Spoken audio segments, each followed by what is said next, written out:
So இப்போ என்னென்னா தலைவர் ஸ்விம்மிங் பூலுக்கு போகிறதுக்கு ரெடி ஆகிக்கிட்டு இருக்கோம்.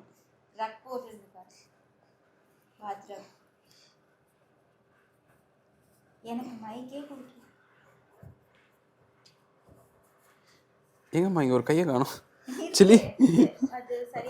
ஓகே, இதை பார்த்தா ஸ்விம்மிங் ரக் மாதிரி இல்லையே, ஏதோ பாக்ஸிங்க்கெலாம் போட்டு வருவாங்க அந்த மாதிரி இருக்கு. கமான் ஆலப்புழா ஜிம்கானா. ஓகே போலாமா? ஸ்விம்மிங் பூல் போவோமா? தலையில போடுறது. கம் கம் கிருதோ, let's go. Okay, I'll just off. இரு சில்லி, டாடிக்கு ஒரு கிஸ் கொடு. கிஸ்